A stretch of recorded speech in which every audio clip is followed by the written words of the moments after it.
ये आज की क्लास में हम कुछ क्वेश्चंस का आंसर करेंगे। पहला क्वेश्चन होगा कि इनडिफरेंस कर्व के थ्रू कंज्यूमर इक्विलिब्रियम को कैसे अचीव करेगा। बजट लाइन क्या होती है, बजट लाइन की इक्वेशन क्या होती है, बजट लाइन में शिफ्ट्स कब आते हैं, बजट लाइन का स्लोप क्या होता है और ये law of diminishing marginal utility क्या है। इन सारे क्वेश्चंस का आंसर आज की क्लास में हम लोग देखने वाले हैं। ठीक है, तो चलिए स्टार्ट करते हैं। सबसे पहला जो आपका टॉपिक है that is budget line. What exactly is the budget line? तो हम लोग एक बार डेफिनेशन को रीड करते हैं। Budget line is the graphical representation of all possible combinations of two goods which consumer can afford in his given income and prices। देखिए, सबसे पहले तो ये ग्राफिकल रिप्रेजेंटेशन है। तो जब ग्राफिकल रिप्रेजेंटेशन बोल रहे हैं तो मतलब ऐसा एक ग्राफ होगा जिसपे एक्स एक्सिस होगा, वाई एक्सिस होगा और इसपे हम कुछ चीज रिप्रेजेंट करेंगे। अब किस चीज को यहां रिप्रेजेंट करेंगे? तो यहां हम दो गुड्स के उन पॉसिबल कॉम्बिनेशंस को रिप्रेजेंट करेंगे जिसको कंज्यूमर अपने इनकम से परचेज कर सकता है।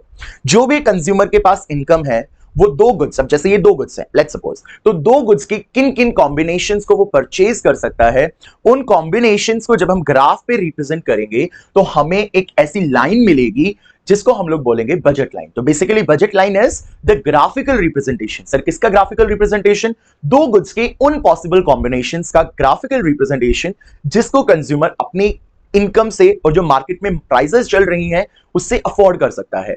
उन कॉम्बिनेशंस को हम लोग बोलेंगे कि वो जो कॉम्बिनेशन का जब ग्राफ पे रिप्रेजेंटेशन होगा तो एक लाइन हमें मिलेगी जिसको हम बजट लाइन बोलेंगे। ठीक है, इसके बाद देखते हैं क्या है। बजट लाइन हमारे पास आ गई। अब है एग्जांपल। देखिए, suppose a consumer is having a income of ₹20, he wants to spend it on two commodities। एक एग्जांपल हम लोग लेते हैं। लेट्स सपोज कि कंज्यूमर के पास ₹20 है और उसको इन ₹20 को दो गुड्स में खर्चना है, दो गुड्स को कंज्यूम करना है। लेट्स सपोज कि वो एप्पल कंज्यूम कर रहा है और बनानास कंज्यूम कर रहा है। जो एप्पल की प्राइसेस है वो ₹4 है और जो बनानास की प्राइसेस है वो ₹2 है। एक सेब वो लेगा तो उसको ₹4 का पड़ेगा और एक बनाना अगर वो लेगा तो उसको ₹2 का पड़ेगा। ठीक है, तो ये हम लोग एक एग्जांपल माइंड में रखते हैं कि कंज्यूमर के पास 20 इनकम है और उसको इस ₹20 को दो कमोडिटीज पे कंज्यूम करना है, एप्पल और बनाना। एप्पल की जो प्राइस है ₹4 है, बनाना की जो प्राइस है वो ₹2 है। अब इसको यूज करते हुए हम इस एग्जांपल को यूज करके कुछ कॉम्बिनेशंस को डिराइव करते हैं। ठीक है, तो देखिए यहां ये हमारे पास कॉम्बिनेशंस आ गई।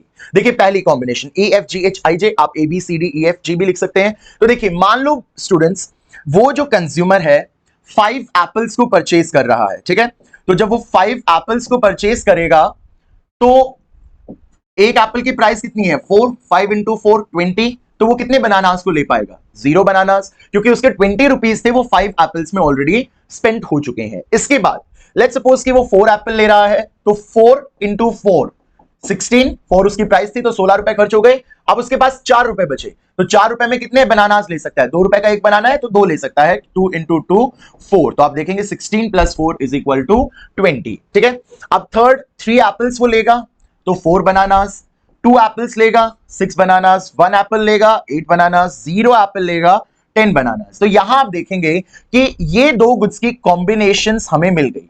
अब इन कॉम्बिनेशंस में जो इसकी टोटल इनकम होगी वो 20 होगी, मतलब टोटल जो वो परचेज कर पाएगा वो ₹20 का ही परचेज कर पाएगा क्योंकि टोटल उसके पास ₹20 ही अवेलेबल है। तो यहां हमने देखा कि ऐसे कॉम्बिनेशंस को हमने डिराइव किया और हमने देखा कि कैसे कैसे हमें ये जो कॉम्बिनेशंस हैं ये मिल चुकी हैं। ठीक है, तो क्या क्या कॉम्बिनेशंस मिली? देखिए 50 42 34 26 18 0 10। अब इन कॉम्बिनेशंस को हम लोग यहां ग्राफ पे रिप्रेजेंट कर देंगे। ठीक है, तो इन कॉम्बिनेशंस को हमने यहां ग्राफ पे रिप्रेजेंट कर दिया। यहां हमने बनाना ले लिया, यहां हमने एप्पल ले लिया और जब हमने ग्राफ पे रिप्रेजेंट कर दिया तो ये हमारे पास सारी कॉम्बिनेशंस निकल के आई हैं। और इन कॉम्बिनेशंस को जब हमने ऐसे प्लॉट कर दिया, एक दूसरे से ऐसे प्लॉटिंग कर दी तो एक लाइन आपको मिलेगी। इस लाइन को आप बोलेंगे बजट लाइन। ये जो आपकी लाइन होगी ये होगी बजट लाइन। तो देखिए अभी हमें समझ आ गया बजट लाइन क्या है।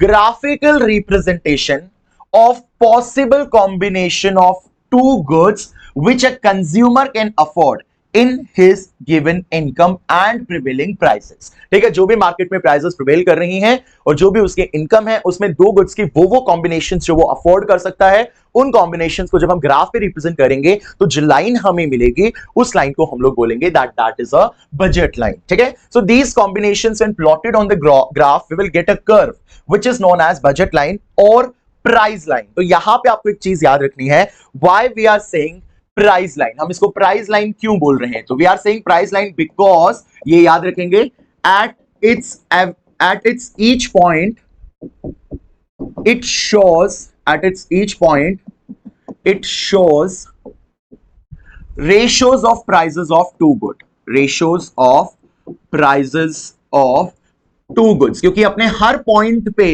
जो बजट लाइन आप बनाएंगे इस तरीके से वो अपने हर पॉइंट पे दोनों गुड्स के प्राइसेस के रेशियोज को शो करेगी, इसीलिए हम इसको प्राइस लाइन भी बोलेंगे। ये आप एज इट इज याद रख सकते हैं कि at each every point, her point पे it will show the ratios of prices of two goods. That's why we are saying that budget line is also known as price line. ठीक है, अब हम नेक्स्ट देखते हैं कि budget line का slope क्या होता है। ठीक है, कि what is the slope of the budget line? तो what exactly is the slope of budget line? तो slope of budget line is minus price of x upon price of y. तो जो भी x कमोडिटी की price है उसको divide कर दोगे y कमोडिटी की प्राइस से, और x कमोडिटी की प्राइस में आप नेगेटिव लगाओगे क्योंकि ये जो आपकी बजट लाइन है ये आपकी डाउनवर्ड स्लोपिंग होगी। ठीक है, तो minus p of x upon p of y is the slope of the budget line. ये बजट लाइन का हमारा स्लोप होगा, ये चीज हम लोग याद रखेंगे। ठीक है, तो p ऑफ x आपको दे रखी होगी, p of y price of y आपको दे रखी होगी, x is x commodity, y is second y commodity, दोनों की प्राइस को डिवाइड कर दीजिए और जो प्राइस ऑफ x होगी उसको आप नेगेटिव में ले लीजिए, माइनस में लिख लीजिए। तो जो भी आपका स्लोप होगा वो आपके बजट लाइन का स्लोप होगा। ठीक है, इसके बाद हम लोग देखते हैं इक्वेशन ऑफ बजट लाइन, कि हमारी बजट लाइन की इक्वेशन क्या होती है। तो basically equation of budget line is very simple. Budget line की इक्वेशन होगी, देखिए p of x q of x plus p of y q of y is equal to money income. क्या मतलब हुआ इसका? ये आपकी इक्वेशन होती है बजट लाइन की। देखिए x का मतलब क्या हुआ? x का मतलब हो गया कि प्राइस ऑफ x कमोडिटी, इन दोनों के बीच में कोई भी साइन नहीं है तो मल्टीप्लिकेशन का साइन है, मल्टीप्लाई कर देंगे x कमोडिटी की क्वांटिटी से, उसमें प्लस कर देंगे y कमोडिटी की प्राइस इनटू y कमोडिटी की क्वांटिटी, और ये आपके किसके इक्वल आना चाहिए? जो भी कंज्यूमर के पास मनी इनकम था उस मनी इनकम के ये चीज इक्वल आनी चाहिए। ठीक है, अब आप बोलेंगे कि सर इसको हम कैसे प्रूफ करेंगे? ठीक है, तो देखते हैं, हम इसमें से कोई भी कॉम्बिनेशन पिक कर लेते हैं। लेट्स सपोज हमने ये वाली 2 6 की कॉम्बिनेशन पिक की है कि 2 एप्पल्स एंड 6 बनानास, तो इसको हम लोग इक्वेशन में डालते हैं। देखिए, इसको इक्वेशन में डाल के सॉल्व करते हैं। हमने कॉम्बिनेशन क्या पिक की थी? 2 एप्पल्स 6 बनानास। अब देखिए प्राइस ऑफ एक्स, तो यहां पे हम एक्स ले लेते हैं एप्पल को, तो एप्पल की क्या प्राइस थी? 4 इंटू एप्पल की कितनी क्वांटिटीज हमने ली? 2, तो into 2 plus price of y, y मतलब अनदर कमोडिटी, तो दैट इज बनाना, बनाना की कितनी प्राइस थी? 2 इंटू हमने बनाना की कितनी क्वांटिटी ली? 6 इंटू 6। अब इसको सॉल्व करिए, 4 2 ज़ा 8 प्लस 6 2 ज़ा 12, 12 प्लस 8 इज 20। और याद करें हमारी कंज्यूमर की इनकम कितनी थी, तो यहां आप देखेंगे कि हमारी पिछले वाले स्लाइड में हमने जो एग्जांपल देखा था कि हमारी जो कंज्यूमर की इनकम थी वो 20 थी, तो यहां पे जो हमारे कंज्यूमर की इनकम थी वो 20 थी, तो हमारी जो ये बजट लाइन की इक्वेशन आई है इसकी जो मनी इनकम है ये भी किसकी इक्विवेलेंट होनी चाहिए? 20 के। देखिए कंज्यूमर की इनकम कितनी थी? 20 थी, तो यहां जो हमारी इक्वेशन आएगी वो भी 20 के इक्विवेलेंट होनी चाहिए। तो 12 प्लस 8 अगेन दिस इज 20। तो देखिए ये हमारी जो इक्वेशन है ये हमारी प्रूफ होती है। ठीक है, तो इक्वेशन क्या है? Price of X into quantity of X plus price of Y into quantity of Y, this should be equal to the money income of the consumer. ये कंज्यूमर की मनी इनकम के इक्विवेलेंट होनी चाहिए। ठीक है, तो वी गेट टू नो ये हमारी बजट लाइन की इक्वेशन आ गई। अब देखिए हमारी जो बजट लाइन होती है वो डाउनवर्ड स्लोपिंग होती है। क्या रीजन है इसका? जो हमारी बजट लाइन होती है उसका जो स्लोप होता है वो आप देखेंगे डाउनवर्ड स्लोपिंग होता है। ठीक है, तो बजट लाइन हमारी देखिए ऐसे, अभी हमने डायग्राम पीछे देखा था, कर्व देखा था, इस तरीके से हमारी बजट लाइन होगी। तो ये जो आपका कर्व होगा, ठीक है, यहाँ एक्स एक्सिस ले लेंगे, यहाँ वाई ले लेंगे, यहाँ जो भी आपने एप्पल लिया है लेट्स सपोज, और यहाँ आपने दूसरी कमोडिटी बनाना ले ली। ठीक है, और ये आपका ओरिजिन। ठीक है, अब ये जो है ये budget line it will slope downward, ये डाउनवर्ड स्लोपिंग है। तो डाउनवर्ड स्लोपिंग क्यों है? Why it is downward? तो देखिए इसीलिए है क्योंकि अगर आपको एक की क्वांटिटी को बढ़ाना है तो दूसरे की क्वांटिटी को कम करना पड़ेगा, ठीक है। This is the reason, because to increase one commodity, we have to decrease another commodity, एक कमोडिटी को बढ़ाने के लिए हमें दूसरी कमोडिटी को क्या करना पड़ेगा? कम करना पड़ेगा, रिड्यूस करना पड़ेगा। इसीलिए जो हमारी बजट लाइन है वो डाउनवर्ड स्लोपिंग है। ये एग्जांपल आपसे ये क्वेश्चन पूछा जा सकता है। Second, why budget line is the price line? इसका आंसर हमने ऑलरेडी देख लिया है। Budget line is the price line because at its every point it shows the ratios of prices of two goods, क्योंकि अपने हर पॉइंट पे ये दोनों गुड्स के प्राइसेस के रेशियो को शो करती है, इसीलिए इसको हम लोग प्राइस लाइन बोलते हैं। What is the slope of budget line? Slope of budget line is P of X upon P of Y, और पी ऑफ एक्स को आपने नेगेटिव में लेना है क्योंकि डाउनवर्ड स्लोपिंग है। What is the equation of budget line? Equation of budget line is price of X into quantity of X, where X is the first commodity, plus price of Y into quantity of Y, where Y is the another commodity. This should equal to the money income of the consumer. ठीक है, तो यहां तक हमने इस चीज को cover किया that equation of budget line is P of X into Q of X plus P of Y into Q of Y should be money income, should be equal to the money income of the consumer. ठीक है, तो हमने यहां पे budget line की equation को भी देखा। अब हम लोग देखते हैं कि what is the meaning of budget set। देखिए, it refers to all the combinations of two goods which a consumer can afford in his given prices and income। क्या मतलब हुआ? देखिए यहां पे सेम डेफिनेशन है बजट लाइन और budget set की, बट डिफरेंस क्या है कि देखिए यहां हमें कुछ कॉम्बिनेशंस मिली थी, जैसे लेट्स से इसकी 4 एप्पल्स 0 ऑरेंजेस, ठीक है, 3 एप्पल्स 2 ऑरेंजेस, तो फिर अब लेट्स से कि 2 एप्पल्स 1 ऑरेंजेस, तो ये हमें कुछ कॉम्बिनेशंस मिली थी। इन कॉम्बिनेशंस को जब हम लोग ग्राफ पे प्लॉट कर देंगे, ग्राफ पे इनकी प्लॉटिंग कर देंगे, तो वो हमारी बन जाएगी बजट लाइन, बजट लाइन। लेकिन जब अगर हम इन कॉम्बिनेशंस को ग्राफ पे प्लॉट नहीं करेंगे तो इन्हीं कॉम्बिनेशंस को हम लोग बोलेंगे बजट सेट। क्या बोलेंगे इनको? Budget set. तो what is budget set? It is the possible combinations, देखिए यहां ग्राफिकल वर्ड मिस हो गया, possible combinations of two goods which a consumer can afford in his income। ठीक है, तो यहां पे जो ग्राफिकल वर्ड है वो ग्राफिकल वर्ड यहां से चला गया और सिर्फ क्या आ गया कि ऑल द पॉसिबल कॉम्बिनेशंस जो एक कंज्यूमर अपने इनकम में परचेज कर सकता है, उन सारी कॉम्बिनेशंस को हम लोग बजट सेट बोलते हैं, और उन कॉम्बिनेशंस को जब हम ग्राफ पे रिप्रेजेंट कर देंगे तो हम फिर उसको बजट लाइन बोलेंगे। ठीक है, तो यहां पे हमें समझ में आ गया। अब देखिए बजट लाइन में शिफ्ट्स कब होती हैं, तो ध्यान से देखेंगे। ये देखिए हम लोग एक बजट लाइन यहां पे अपने ड्राइव कर लेते हैं।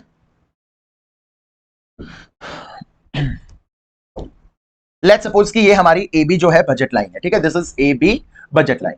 अब मान लो कंज्यूमर की इनकम इंक्रीज हो गई, अब कंज्यूमर की इनकम इंक्रीज होगी तो उसकी परचेसिंग पावर बढ़ जाएगी, और जब कंज्यूमर की इनकम बढ़ गई, इंक्रीज होगी, परचेसिंग पावर बढ़ जाएगी, तो बजट लाइन जो है वो आपकी राइटवर्ड शिफ्ट हो जाएगी, और जो आपकी न्यू बजट लाइन है this will be your new budget line, ये आपकी नई बजट लाइन होगी। तो मतलब बजट लाइन राइटवर्ड कब शिफ्ट होगी? जब कंज्यूमर की इनकम जो है वो इंक्रीज हो जाएगी। जो बजट लाइन कहां शिफ्ट होगी? राइटवर्ड शिफ्ट होगी। ठीक है, क्योंकि ऑब्वियसली जब उसकी इनकम इंक्रीज हो जाएगी तो उसकी परचेसिंग पावर, खरीदने की जो उसकी पावर है वो भी बढ़ जाएगी, अब वो ज्यादा क्वांटिटी को परचेज कर पाएगा, तो बजट लाइन है वो राइटवर्ड शिफ्ट हो जाएगी। और मान लो अब उसकी इनकम कम हो गई, इनकम अगर उसकी कम हो गई तो बजट लाइन कहां शिफ्ट हो जाएगी? लेफ्टवर्ड शिफ्ट हो जाएगी, बजट लाइन में लेफ्टवर्ड शिफ्ट हो जाएगा अगर उस कंज्यूमर की इनकम कम हो गई। तो यहां आप देखेंगे ये जो आपकी बजट लाइन है न्यू बजट लाइन आ जाएगी, और ये जो बजट लाइन है ये आपकी कहां शिफ्ट हो गई है? ये बजट लाइन आपकी लेफ्टवर्ड शिफ्ट हो गई। तो this is rightward shift, this is leftward shift. Income बढ़ेगी तो राइटवर्ड क्योंकि परचेसिंग पावर बढ़ जाएगी, इनकम कम होगी तो लेफ्टवर्ड शिफ्ट क्योंकि परचेसिंग पावर कंज्यूमर की डिक्रीज हो जाएगी। तो ये आपके बजट लाइन में शिफ्ट्स हैं, राइटवर्ड शिफ्ट और leftward shift in the budget line. ठीक है, तो बजट सेट हमें समझ में आ गया क्या होता है बजट सेट। ठीक है, इसके बाद हम लोग देखते हैं बजट सेट के बाद क्या है? Consumer's equilibrium through indifference curve. ठीक है, we will going to cover it. इससे पहले देख लेते हैं, अच्छा शिफ्ट्स इन बजट लाइन, ये हमने अभी किया है। तो there are two shifts, rightward shift, जब भी कंज्यूमर की इनकम इंक्रीज होगी तो you can see rightward shift होगा, और लेफ्टवर्ड शिफ्ट, जब भी कंज्यूमर की इनकम डिक्रीज होगी तो ये हमारा लेफ्टवर्ड शिफ्ट होगा। तो ये दो टाइप के शिफ्ट्स आपके बजट लाइन में आ सकते हैं, rightward shift in the budget line as well as the leftward shift in the budget line. ठीक है, तो ये हमने देखा। अब ये लॉ ऑफ डीएमयू इसको हम बाद में करेंगे, इससे पहले कुछ क्वेश्चंस अगर हैं तो देख लेते हैं। देखिए, consumer wants to consume two goods, the prices of the goods are 4 and 5, consumer income is 20, write down the equation of the budget line. ठीक है, तो यहां हमें बजट लाइन की इक्वेशन को लिखना है। तो देखिए, कंज्यूमर के पास दो गुड्स हैं, प्राइस ऑफ एक्स कितना है 4, तो प्राइस ऑफ एक्स हमारा 4 हो जाएगा। उसके बाद प्राइस ऑफ वाई हमारा 5 हो जाएगा। कंज्यूमर की इनकम हमारी 20 है। ठीक है, तो कितना है, कैसे हम लोग बजट लाइन की इक्वेशन को लिखेंगे, तो P of x is 4 into Q of x plus P of y is 5 into Q of y, it should be the equal to the money income that is 20। ठीक है, तो कई बार आपको quantity भी दे रखी होती है, बट यहां आपको क्वांटिटी नहीं दे रखी, तो ये जो आपकी बेसिकली बजट लाइन की इक्वेशन हो जाएगी, P of x जो आपकी 4 थी इंटू Q of x जो आपको दे नहीं रखा, प्लस P of y जो आपको 5 दे रखा है इंटू Q of y आपको दे नहीं रखा। ठीक है, it should be equivalent to income. What is the slope of budget line? अब बजट लाइन का स्लोप हमने देखा था, फॉर्मूला क्या होता है, minus P of x upon P of y। तो प्राइस ऑफ x कितनी है 4 minus 4 upon 5, तो minus 4 upon 5 is the slope of the budget line. If she spends her entire income of good one, ठीक है, good one, और उसकी जो सारी लेट्स सपोज कि उसकी मनी इनकम जो है वो 500 है, और वो बोल रहा है कि सारी की सारी गुड्स वो एक्स को कंज्यूम कर रही है, तो एक्स की कितनी क्वांटिटीज होंगी। ठीक है, ये आपसे पूछा गया है कि अगर ये कंज्यूमर की इनकम 500 है, थोड़ा मिसिंग था मैंने इसको लिख दिया, और वो सारी की सारी एक्स को कंज्यूम कर रहा है, तो कितनी क्वांटिटी एक्स की परचेज करेगा। ठीक है, तो चलो इक्वेशन में हम लोग इसको डालते हैं। यहां इक्वेशन में हम लोग देखते हैं कि इस कंज्यूमर की मनी इनकम आपको दे रखी है 500। ठीक है, तो मनी इनकम आपको दे रखी है 500 is equal to P of x, P of x is 4, P of x price of x कितनी दे रखी थी 4 दे रखी थी। ठीक है, into Q of x, quantity of x आपको निकालनी है, प्लस प्राइस ऑफ y आपको कितनी दे रखी है, देखिए क्वेश्चन में प्राइस ऑफ y आपको दे रखी है 5।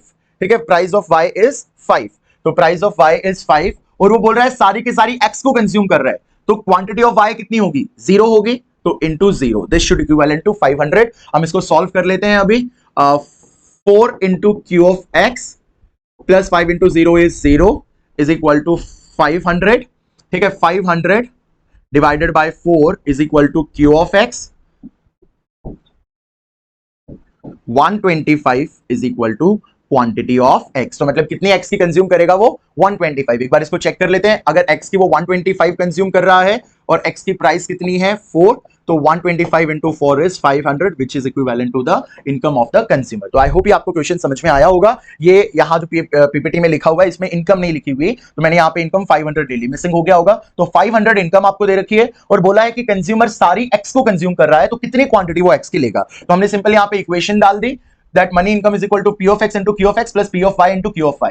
अब क्वांटिटी ऑफ y वो बोल रहा है सारी की सारी x को कंज्यूम कर रहा है, तो y को 0 होगा, तो उसकी प्राइस 5 है, 5 into 0 is 0। 4 जो है प्राइस ऑफ x है और उसकी सारी की सारी यूनिट्स वो कंज्यूम कर रहा है, तो हमने Q of x को ऐसे ही रख लिया और हमने फिर इसको इक्वेशन को सॉल्व किया, तो हमारा Q of x आ गया 125। तो टोटली वो 125 यूनिट्स x की लेगा अगर वो सारी की सारी यूनिट्स x की कंज्यूम करेगा तो। ठीक है, और देखते हैं क्या क्वेश्चन है इसके बाद इससे related.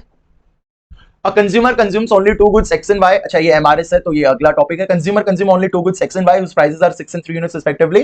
What will be the MRS? तो ये भी MRS से रिलेटेड है, तो नेक्स्ट उसमें डिस्कस करेंगे। Consumer consume only two goods x and y whose prices are 5 and 6 per unit if the consumer chooses a combination of two goods with marginal utility of x and। ठीक है, ये हमारा double commodity case का question है। If a consumer faces the budget line equation, ठीक है, ये आपकी बजट लाइन इक्वेशन दे रखी है। Assume the following questions। What is the slope of budget line? ठीक है, यहाँ पे हम लोग देखते हैं स्लोप ऑफ बजट लाइन क्या है। तो ये 20 क्या है P of x, ये 10 क्या है P of y। तो स्लोप ऑफ बजट लाइन क्या होता है हमारा minus P of x upon P of y, तो minus 20 upon 10 minus 2 is the slope of budget line। How many units would be able to buy if the entire sum of rupees 500 is spent on good x only। तो same आपके पास यहाँ जो question है वो आ चुका है, उसी तरीके से हम लोग सॉल्व करेंगे। ठीक है, कि वो बोल रहा है कि देखिए प्राइस ऑफ x 20 है, प्राइस ऑफ y 10 है और कंज्यूमर की टोटल इनकम 500 है और सारी की सारी वो x पे कंज्यूम करना चाहता है। ठीक है, तो एक बार हम लोग 10 और 20 प्राइसेस है तो हम लोग लिख लेते हैं। देखिए इसको, प्राइस ऑफ x जो है, प्राइस ऑफ x जो है हमारी यहाँ पे कितनी है 20 और प्राइस ऑफ y जो है 10। Price of x 20, price of y जो है वो 10, और वो बोल रहे हैं कि कंज्यूमर की जो इनकम है 500 है और ऑल कमोडिटीज वो x की कंज्यूम कर रहा है, y की एक भी यूनिट कंज्यूम नहीं कर रहा। तो बताइए कि उसका कितनी यूनिट वो x की कंज्यूम करेगा। ठीक है, तो जो हम लोग इक्वेशन है वो लिख लेते हैं, P of x into Q of x plus price of y into quantity of y, this should equal to the money income of the consumer. अब कंज्यूमर की मनी इनकम 500 है, P ऑफ x आपके पास 20 है, उसकी quantity हमें निकालनी है, plus price of y आपके पास 10 है लेकिन उसकी क्वांटिटी वो कंज्यूम नहीं कर रहा तो 0। तो यहां हम इसको सॉल्व कर लेते हैं, 20 into quantity of x plus 0 is equal to 500, 500 divided by 20 is equal to quantity of x। तो कितना आएगा, हम एक बार इसको सॉल्व करके देख लेते हैं, 500 डिवाइडेड बाय 20। ठीक है, तो 500 divided by 20, tools, discipline tool, maths calculator, 500 divided by 20, ये हमारा 25 आ जाएगा। ठीक है, तो quantity of x will be 25। तो 25 यूनिट्स वो x कमोडिटी की कंज्यूम करेगा। चलो इसको वेरीफाई करते हैं, 25 यूनिट्स उसने कंज्यूम करी और x की प्राइस कितनी है 20, तो ये हमारा कितना हो गया 500 मनी इनकम के बराबर हो गया। तो हमारा जो क्वेश्चन है बिल्कुल करेक्ट है। तो चलिए स्टूडेंट्स, इस वाले वीडियो को हम लोग यहीं पे एंड करते हैं, अदरवाइज ये वीडियो काफी बड़ा हो जाएगा, ऑलरेडी 23 मिनट्स का हो चुका है। तो यहाँ हमने पूरे बजट लाइन के शिफ्ट स्लॉप कंसेप्ट को और उसके कुछ रिलेटेड कुछ क्वेश्चन हमने यहाँ पे प्रैक्टिस करें। तो जो नेक्स्ट वीडियो होगा उसमें हम अपना इंडिफरेंस कर्व के थ्रू कैसे इक्विलिब्रियम डिराइव होगा और law of diminishing marginal utility क्या होता है उसको हम कवर करेंगे। Till then keep subscribing this channel, keep liking the videos, और जो भी आपके कंसेप्ट्स हैं उनको आप अगर कोई डाउट आता है तो आप कमेंट बॉक्स में उसको डाल सकते हैं। ठीक है, थैंक यू।